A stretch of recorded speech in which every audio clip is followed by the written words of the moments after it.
Hi, everyone. This is Nick Craig for another Purpose to Impact Hour. I have two special guests with me today, Charlie Malouf and Manny Rodrigues.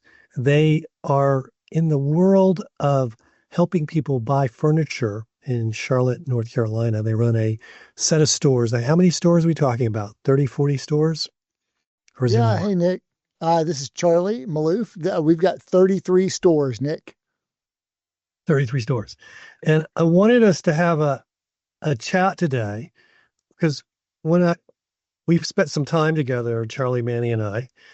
And what I'm really impressed about is that when I look at purpose and the power of purpose, its real gift for all of us isn't the incremental and the predictable.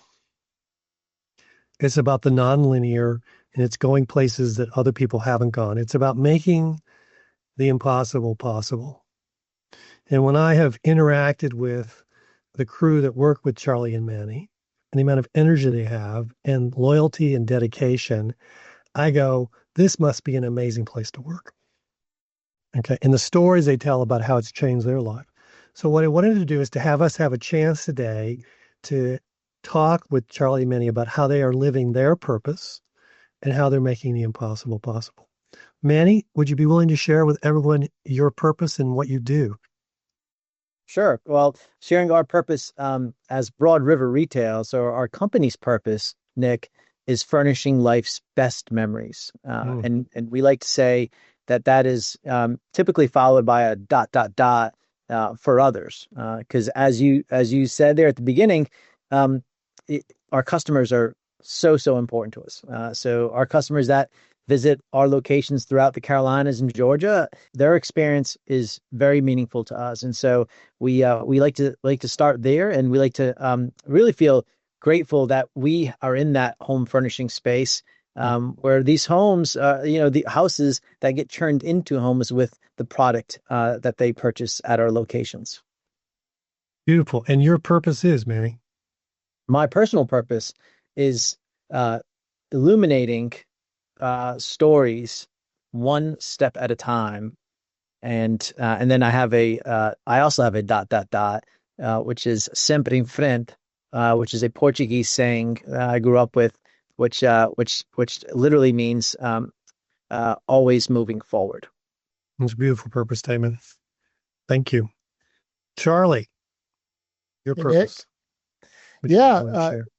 thanks Manny for sharing that. Nick, I've known you for many years. It's an honor and a privilege to be on your podcast, which I is in my regular feed and I listen to quite often. And so you are like the godfather of purpose. You're the czar. You've been around for a long time doing this purpose game, and we're just it's been great to be able to learn from you over the years.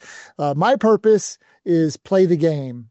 If I were to lengthen it, it's play the game and rise to the occasion, which kind of personifies what's helped me kind of get through the crucible moments of my life, and also just kind of how I like to approach life. But to play the game means to play it well, to prepare well, and to have some fun because it's play, and to make it fun, to make it interactive. So maybe we'll touch on some of that today around this topic of purpose. Super.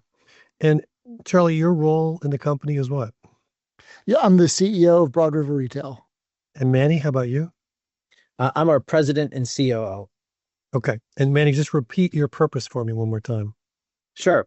That's illuminating the path one story at a time. So you're playing the game and then illuminating the story, illuminating the path one story at a time. And so what a beautiful combination of purposes.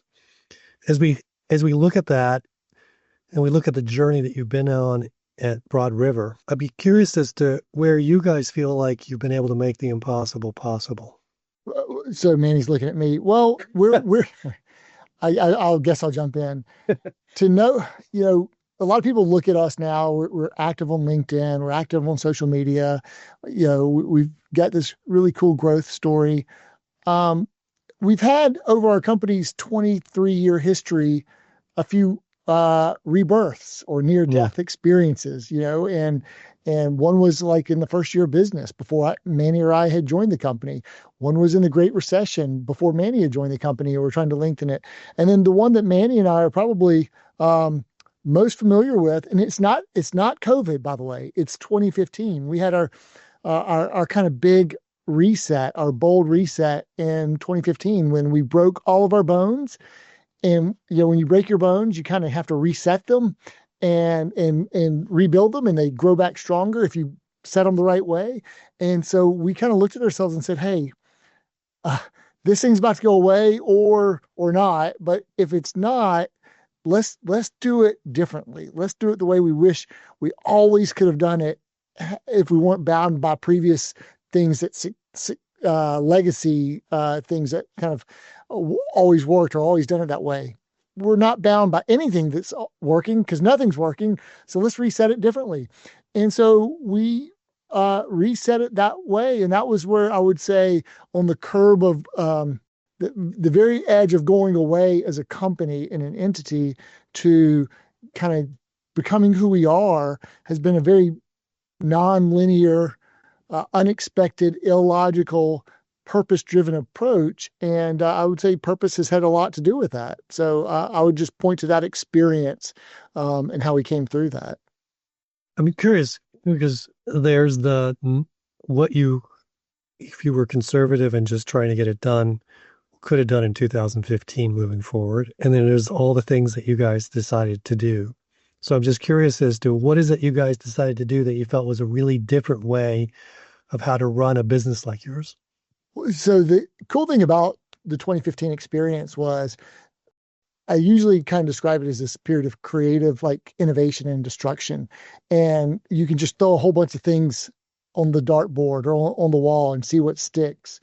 And so the one I typically like to point to is how we shifted our mindset at that time from human resources to human capital.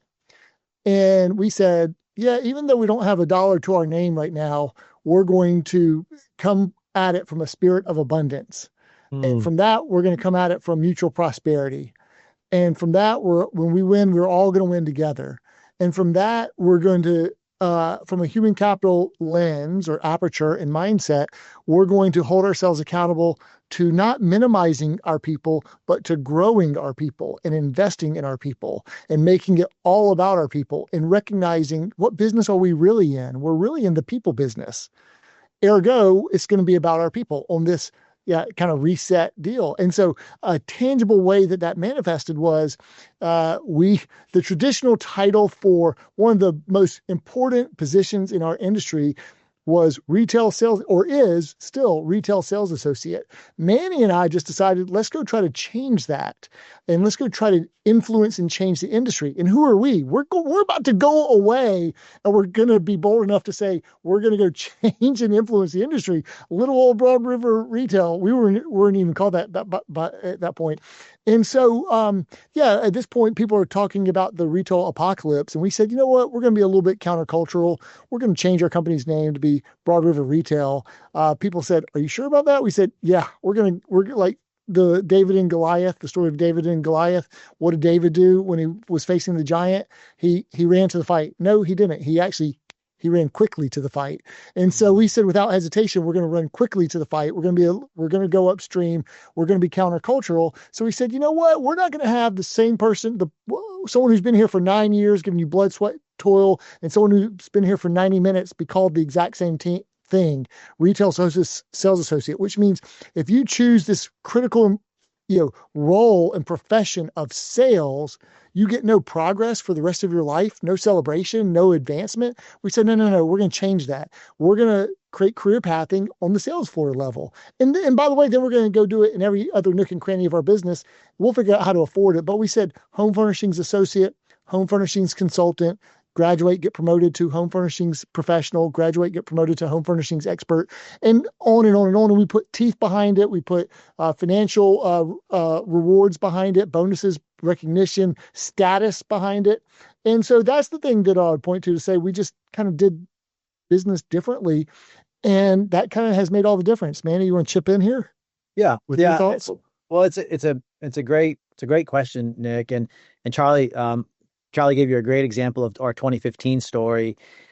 Here's what I would add to it. I would add that our mindset on people, which was definitely influenced from prior experience. It was a pillar. It was a really important pillar, but it was also time. What we what we what we Hmm. know is that time is that most precious asset that we all, you can't purchase it. And so because you might look at this and say, well, gosh, that doesn't seem really innovative. You introduced career paths. Yeah, we did, but what it reflected in that story, what it reflected was a commitment not just to our people, but a commitment to dedicate time to going to seek and understand a better way forward. And it showed that at the highest levels, at all levels, that we were going to take that time to Charlie's point, which we really didn't have. We were literally operating on borrowed time, but we said it's okay. Like, we're gonna go take whatever time we have, which is not a lot, and we're gonna go spend it with you, and get to know a little bit more about you, and make changes that are for you. Because this big dilemma that we were facing, it wasn't a dilemma that we were going to solve in a conference room. It had to be something that was solved amongst all of our showrooms, distribution centers, departments. And so as I reflect back on that story, it's really a commitment, a foundational commitment to first people, but then also like time, taking the time. Charlie and I would like to joke and like, gosh, what year is it now? Are we back in like 2016, 2018? But it was a commitment to spending that time, and continuous time with our folks to better understand a better way and work together. So it's interesting as you're both talking.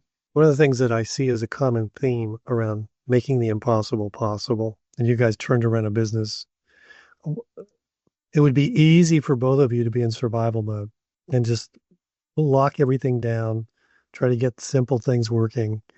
And in some sense, you decided not to do that. You decided to do something that was a little crazy, innovative, uncertain, and play with something. And one of the things my my belief is that one of the reasons why purpose is so important is what it does for us each individually is it allows us to know what we operate from a place of knowing as opposed to hoping. Mm. And I think there's some level at which there was a way in which you knew that this was what you needed to do and it was just important. And you also had people feel like they were valued and important and seen in a situation where it would be easy just to be very transactional. And in some ways, that's what unleashes making the impossible possible for people is when outside of all the external things that would suggest that you should be running around with your head cut off, you're not. And you just get it done. And there's a sense of clarity and focus and action that actually makes it where people begin to believe that that's the real story. And then they make it real. And tell me, I mean, if that disagrees with what your experience was, is I'm happy to play with this. But we're on a Well, journey together, playing with yeah. what does this look like and how does this work? Well, some of your keywords resonate. You said, I think to the outside looking in, it was maybe looked at as hopeful, Mm. but we knew, I mean, I can tell you unequivocally, I knew we were getting out of it. Now that there is some faith tied to it, and it wasn't whimsically like we're just going to wish it to happen, Nick. I mean, there's a lot of like we had clarity on the things that were broken and the things that we had to fix, but we weren't going to fix it from a transactional lens. Yeah. I mean, and we just gave you kind of one or two examples. I mean, I will tell you. I mean, I could give you 50 more examples. I'll give you one more though. I mean, Manny said spending time. We went on a listening tour to all of our locations at that time and spent time out in the field and really heard and listened to the pain. But one of the things that we did was we gave everyone a raise on the sales floor. By the way, we had no money. We got thrown into special assets. And literally when you're in special assets, the bank's trying to figure out how much they're going to get when you go bankrupt. I mean, we were on the verge of going bankrupt. And that's not an exaggeration. And so on that verge,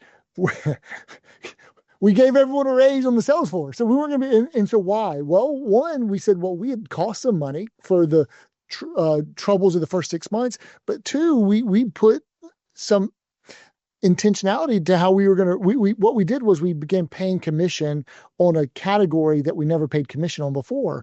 And that category was on delivery revenues. And so what we knew is, wait a second, when we don't pay commission on delivery revenues, we don't even care if we collect it or not. And then on a P&L, it shows up as a very small number because no one cares if they collect it. And then when you're looking at it at P&L, you end up saying, well, I just want to kind of break even on this line item on the P&L and get product to the customer. And I don't even care if we deliver, they can come pick it up. But what happens then is you end up selecting like the worst, like the cheapest provider. And we were like, wait a second, we don't want, and this is like a very hard job to do. And it's almost like it's a commissionable job. And there's a finite number of folks who are going to go deliver furniture all day. And so you want to have the best of the best. And we're like, we don't want like the people who are willing to sell furniture in our stores at the lowest possible rate. Why would we want people who are going to go deliver furniture into the home of our very highly valued guests at the cheapest possible rate? And so we said, no, but in order to pay a better rate, because we think Mrs. Smith or Mrs. Jones doesn't want the lowest common denominator in her home, we're going to have to go find better talent. But to do that, we're going to have to charge more.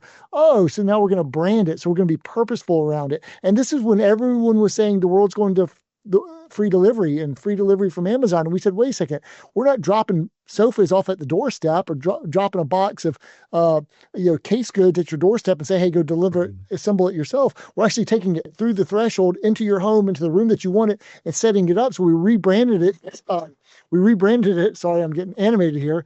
Delivery assembly service in your home dash, and then we raised the price and we shared the spoils with our team. And then we got a better provider. That we fired the provider we had for 11 years, and we got a different provider that we were willing to pay more. So not even having a dollar to our name, we're going to go find a third-party logistics provider, not one to be transactional, but one to give more TLC, tender love and care, to our guests, so we can do a better job to have more confidence in that part of the equation, and we're going to pay our people for it, and they're going to sell it with confidence, and Mrs. Jones is going to like who's coming into her home. And that's just one example, but you have to kind of know your financial scorecard. You have to know your budgeting. You have to kind of know your numbers. But through clarity, Nick, of having done that and studied it, we kind of knew what had broken the bones. We knew what was going to be required to go dig ourselves out of it. We knew it was going to be really hard. We knew we were going to have to dig every single day, but not run around like a chicken with its head cut off, but like kind of be really focused, smile, and will ourselves out of it. But we certainly did have faith that we'd get through it. It's very much like the Stockdale paradox. We didn't know how long it was going to take, but we knew it was going to be worth it when we did get through it. And so it was a very purposeful endeavor, one that was worth it because of where we came from. But that's just kind of one example of probably 50 I could give you. Manny, yeah. What would you like to add to this crazy story? Well, 10 years later, and he's still super passionate about it. I mean, the poor laptop did nothing wrong there, but I love his energy on it. Nick, something that, and again, your key words there were important. I think there's a belief system, or there's beliefs about our industry, about maybe reputation or what that might seem if you go into commission sales. And really, to Charlie's point, what we tried to do, and we still try to do, is we try to challenge some of those beliefs. Sometimes having like limiting beliefs of like, well, it's commission, so here's what that would mean, or you're selling furniture in this location, here's what that would mean. And so really challenging that in a way that we could show them the art of the actual. We love that phrase. What is the art of the actual? Like what you talked about, going the possible to the impossible to the possible. Okay. Well, you're absolutely right. And that's a lot of what we did. You just heard a couple of stories. I'll give you a short version of another one, which is our top writers, our $1 million memory makers, folks that have that earning power, that hit that production level. So they sell $1 million worth of they So, sell $1 million worth of furniture. And back then, back then we didn't have many. I usually tell our new hires in 2014. I remember going to that. We had one. He was out in this, for our Fayetteville location. We had one. We had one person, and so it's kind of like that Roger Bannister story. I know all your listeners are huge, running, aficionados, and so the Sir Roger Bannister story is he's the first person to run the sub 4 minute mile. But I mean, and he had a lot of training, a lot that went into him accomplishing that feat. The best part about that story, I think, is what happened in the next 24 months, next 18 months. The over 100 folks did the same exact thing. And so you need a Roger Bannister to really show the art of the possible. mm, And so what Charlie was alluding to is we said, what if?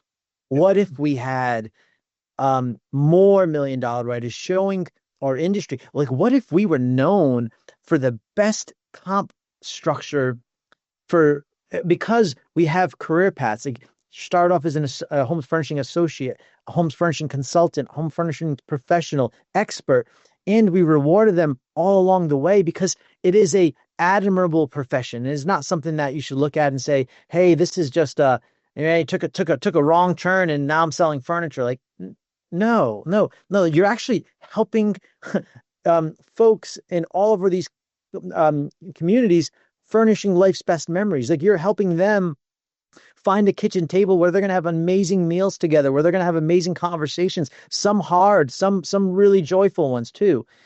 And what started to happen, Nick, is that folks started to think about their career differently. They're like, oh, I'm much more than an RSA, a retail sales associate, making an hourly or commission wage. And like, no, like, I'm now a consultant. Language is cultural. I mean, you know that. And so now looking back, where we're, close to 100, just shy of $100 million memory makers, we actually have several in the past couple of years that have eclipsed 2 million. I mean, that would have been impossible for us to contemplate back then. But it took that first decision, it took that first possible step forward to say, what if? What if we could challenge some of these belief systems and start to kind of move in that direction? And then let's see what happens. Let's see who's going to follow. And so that's one that for us has also been really, really rewarding, because we also know that those folks that understand that this is much more than just a gig or a job, it's a career. We know that that's going to translate on how our customers feel day in, day out when they come into the locations. Yeah, and let me add some stats to what Manny said. So he said, like in 2014 we had one, then in 2015 I think we had four, in Yep. 2016 we had seven, in 2017 we had 17. Then we went from we went from like 17 to 34 Yep.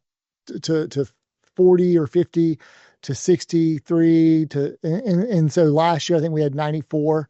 So we've gone from 1 to 94, and so over half of our volume is now done by $1 million memory makers. We don't say $1 million writers, we say $1 million memory makers in our stores. And so they're highly tenured, they're highly stable. They've made career. I mean, if you look at our retention rate on our sales floor, it's over 75%. We have industry low turnover on our sales floor, which is unheard of in our industry. And then if you look at their average compensation, an average $1 million memory maker makes well over six figures. And I mean, and the best of the best, because we pay these enormous jackpot bonuses. I think make like $250,000, so they make really good money. But here's the thing. Yeah, I talked about spirit of abundance and mutual prosperity. The company's doing well. And if you look at our net promoter scores, our guests are extraordinarily happy. And if you look at our growth, we've continued to grow. So we've grown, we've added stores, our people are making good money, and our guests are really happy. So it's just a different approach to how to think about it. So that's a great story. I'm glad Manny brought it up. so for those listening, there's the content, which I think is powerful, but the bigger opportunity is to look at the power that purpose plays. One of my views about purpose is whether it's playing the gay game, which Charlie, this is a beautiful example of, or illuminating the path one story at a time, Manny. Both of you, in living that deep place of purpose, you were able to see a truth and an opportunity that others couldn't see. There's nothing about what you did that in retrospect people couldn't have done, right? But they didn't. And especially they didn't do it when they were almost about to go bankrupt. I mean, you got to really trust in something bigger than yourself to be able to go do those things. Okay. The number of people who have used the excuse of the challenge that you're describing as the reason that they didn't do those things is probably 99.999% of the people who've been in those places. But for me, the power of purpose is it has us see things that others can't see. And in some ways, we never going to fit in. If you could fit in with everybody else, it's not purpose. Mm-hmm. You're not going to fit in. Okay. Because your purpose is unique. And as you step into it and you manifest it in the world and you create that momentum and the results that get created, is it then creates this sort of self-reinforcing world that you've created. You now have almost 100 people on a yearly basis who are now $1 million memory makers. Mm-hmm. That's about making the impossible possible. Right? From where we came, it sure is. I mean, I think you're right, Nick. I think purpose unlocks human potential, and it is a force amplifier or a force multiplier. It's not the end all be all, but it certainly can kind of it's like sprinkling that little pixie dust and it just voila blows it up. So it's definitely it. And so I made the comment intentionally earlier, like, what business are we in? We're in the people business. Well, you're not going to really unlock that human magic or human potential through a transaction, or being super transactional and going by all the metrics and the numbers and kind of managing with the stick. I mean, and it's not like about managing with the carrot either. It's about managing through something deeper, which kind of like in your soul, and like it says, hey, we're all in it together, and let's do this thing together, and it'll be more meaningful. So I mean, it gets into it. Purpose has to get into your soul, I think, and when it does, it can unlock some really magical business outcomes. So when I look at everything we've talked about, my sense is that the gift of this is it never stops, right? So in some ways, you're now facing the next level of adventures in the business, right? And stepping into that next place of how do you make the impossible possible now, which looks from a different place than it looked like 10 years ago. Okay. So where is it that you want to make the impossible possible moving forward, boys? Well, yeah, I mean, look, the biggest impediment to tomorrow's success is yesterday's success, right? Because you have to guard against complacency. So you have to have a win the day mindset. You have to have a vision that lights you up and inspires you every single day.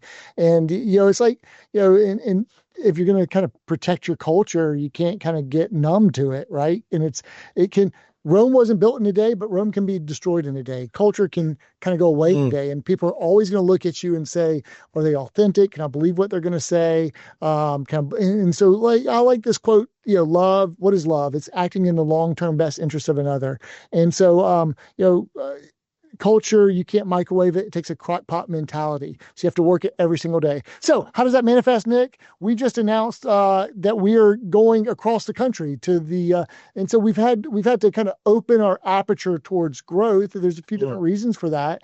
And we are a licensee of Ashley stores, and there's not a lot of available green space or green field. And if there is, I mean, maybe you can acquire other stores, but sometimes you don't have a willing buyer or seller on the other side, and then you have to kind of deal with, are they the right locations, is it the right economics, etc. And so we said, what if we were going to what if we could cascade our business operations and our culture and our operating system out further and challenge ourselves and play the game a little bit. So we found out about a market in the inland Northwest in Spokane, Washington. So 3 time zones away. And so we're going to go open up an iconic Ashley store, 3 floors, Ashley store and outlet, and going to go grow the inland Northwest and kind of see what comes from that, because maybe this purpose thing can cascade. And so this is actually called, because there's the Cascade Mountains.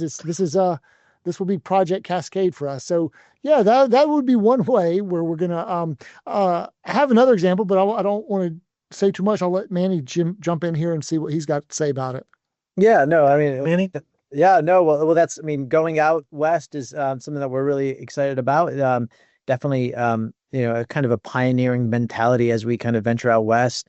Nick, the other piece I would say, and Charlie mentioned it, about not getting complacent, and we're trying not to spend too much time reading the press clippings, because really, the most important part is that we continue to focus on today. Winning today. That is retail. That is, in our industry. It's every day. It's every day. And so how do we continue to ensure that we're being additive to the flywheel? And by we, I mean, like, every single memory maker that calls this place home. How do we continue to move it forward? How do we continue to make sure that we're being additive to it? And additive to it sometimes is like, hey, we just came up with a better process. Right? We came up with a better process for this inventory piece. Part of it could be, well, we just added an amazing new memory maker in operations or in customer experience, people. I learned this really from Charlie here. It's people and process. And so we're constantly, it's that focus of being in the moment, being present, winning today, but it's also allocating the time.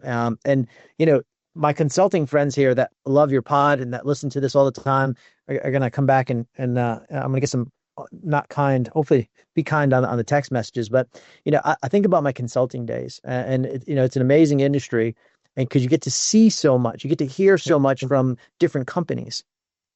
And what resonates the most is you might have the most eloquent and well thought out strategy, but if you can't connect it,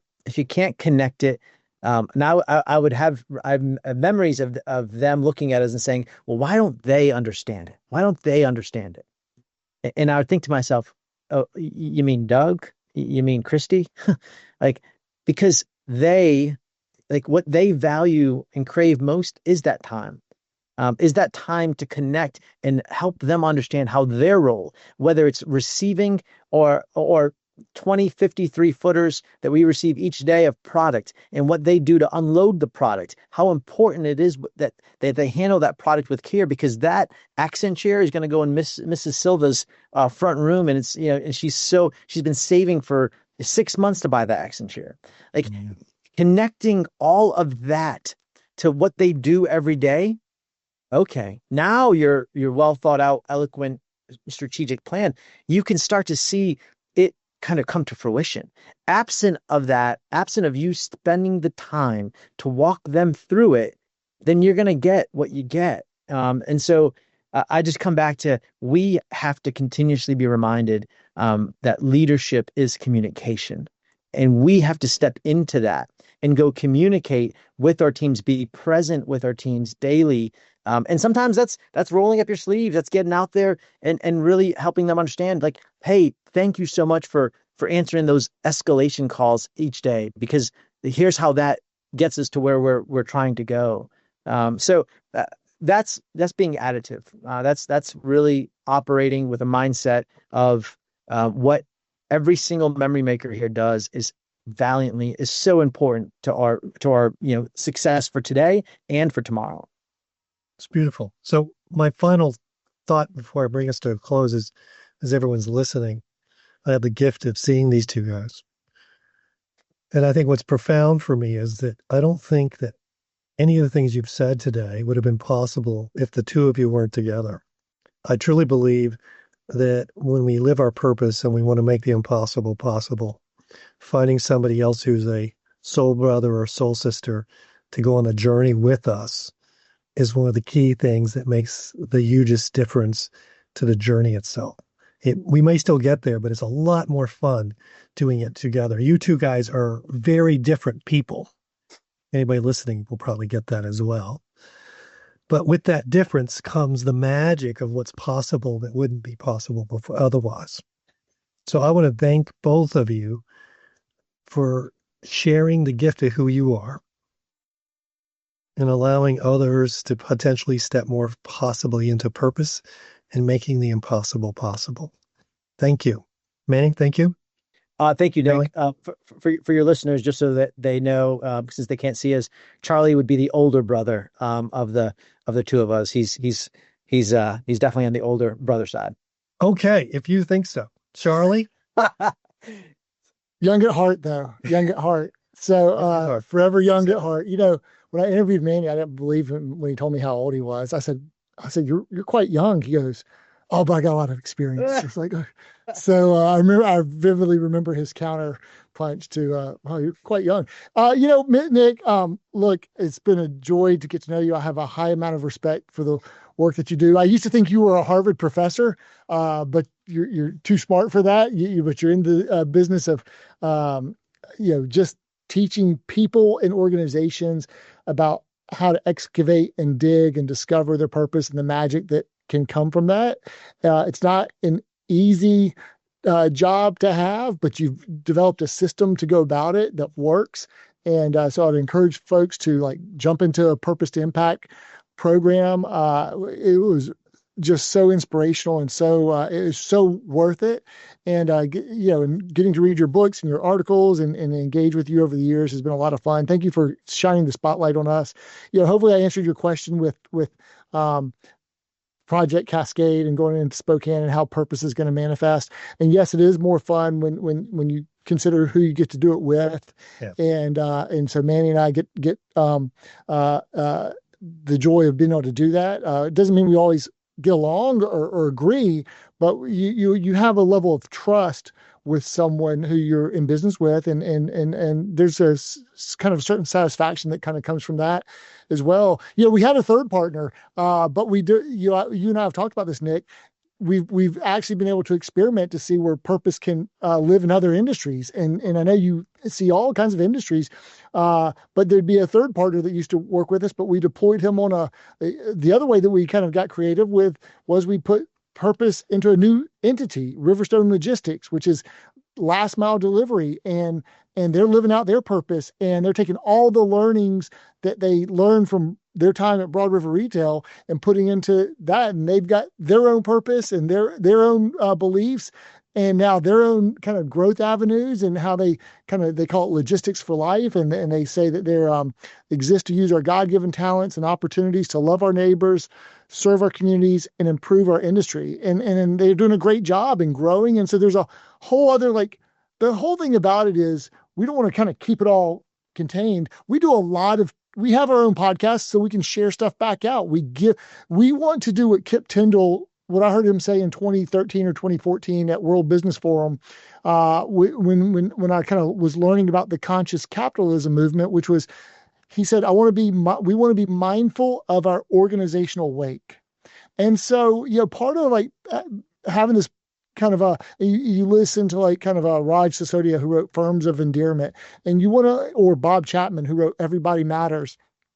You don't want to hold it in. You want to give it back out to the world as a gift, which is what you do all the time. And show others how it can be done. So part of Broad River Retail is to be this kind of real life petri dish and this experiment to say, can it be done? Can it be done with purpose? And if so, can we help to inspire others who might be a lot larger than us or even smaller than us? It doesn't really matter, but to treat people a certain way, to live a certain way, to have meaningful kind of careers, and to kind of push the ball forward.